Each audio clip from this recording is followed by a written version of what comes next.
Hi, my name is Kelia Emery, and we're going to be talking about hypothyroidism.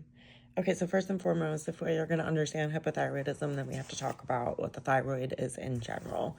So the thyroid is part of your endocrine system, and basically it controls all of the central functioning of your hormones. So when your thyroid is out of regulation, then your whole body is pretty much out of regulation.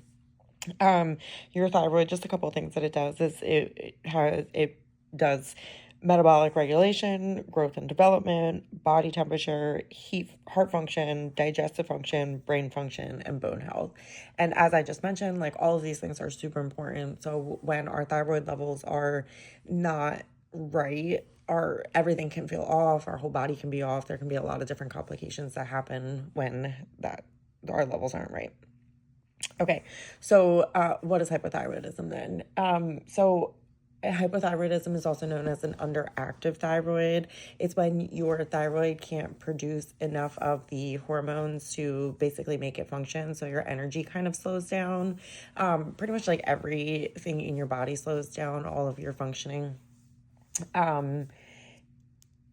Your thyroid is the piece in your neck. It's a butterfly gland, and like I said earlier, it pretty much has it does all of the functioning of your body, and it's pretty common to have hypothyroidism. 5 out of 100 Americans 12 and older are diagnosed with hypothyroidism, although it could be mild. Many don't have symptoms, but a lot of people do have hypothyroidism. You're more likely to develop hyperthyroidism if you've had a thyroid problem before, such as goiter, which is basically like an enlarged thyroid, which you can see right there, had surgery or radioactive iodine to correct a thyroid problem in the past, have a family history of thyroid disease. So hypothyroidism isn't necessarily genetically linked, but it is familial.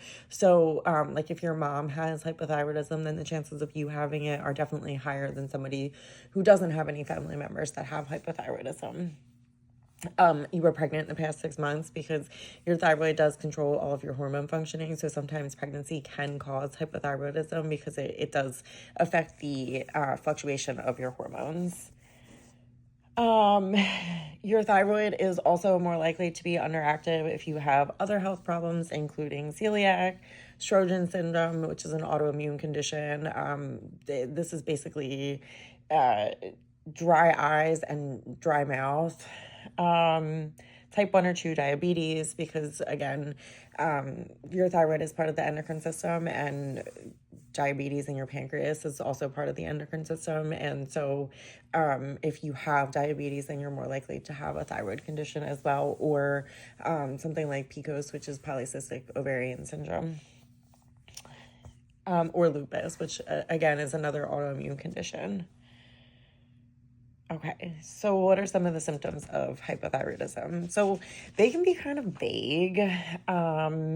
That is actually one of the problems of diagnosing hypothyroidism, because your hormones fluctuate throughout the day. So sometimes you can get a blood test and it's not entirely accurate because of the way that your hormones fluctuate. And again, the symptoms are kind of vague. They include fatigue, weight gain, inability to tolerate cold, joint and muscle pain, dry skin, thinning hair, heavy or irregular menstrual periods or absence of a period, slowed heart rate, and depression.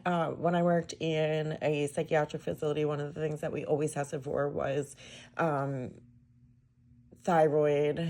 A blood test for your thyroid with a reflex.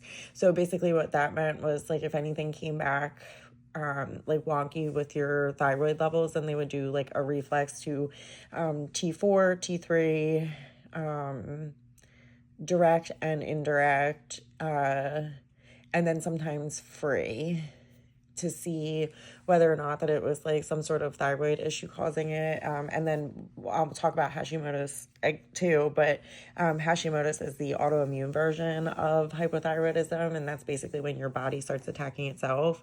And in order to figure that out, some of the tests that the doctors would order were a thyroid peroxidase, or TPO, and that was or a anti-thyroid antibodies, and that was basically to look to see if your body was naturally causing depression and anxiety, because one of the things that hypothyroidism does cause is depression that's not necessarily something that's organically happening in your body.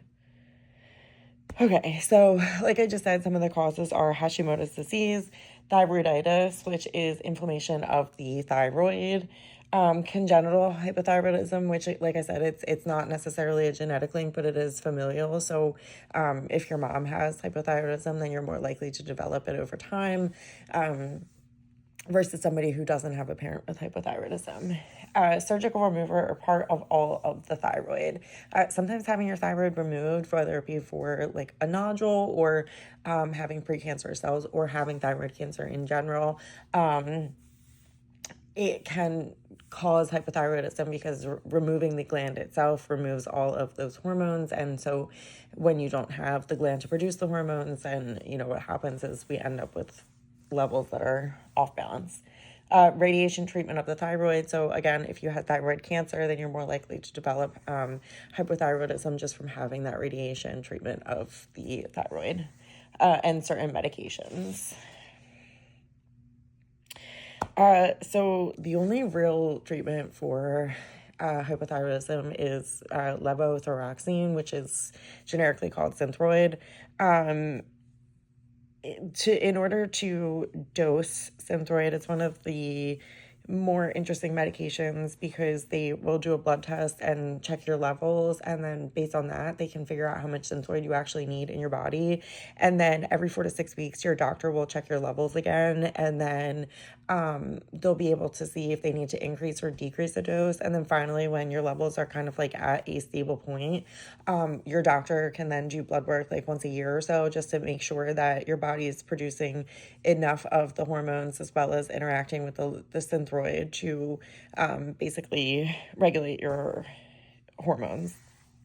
And then another thing that is really common and something that's definitely talked about a lot is diet and exercise for hypothyroidism. There's certain foods that people that already have hypothyroidism shouldn't eat that cause inflammation, because it can also cause more issues throughout the body, like digestion problems and brain fog and all kinds of. It can just basically exacerbate the symptoms of hypothyroidism more so than somebody who doesn't have hypothyroidism. So processed foods, basically eating an anti-inflammatory diet and getting exercise in, which is something that I would recommend for everybody, but more so people that do have hypothyroidism or Hashimoto's, I would recommend that more for them.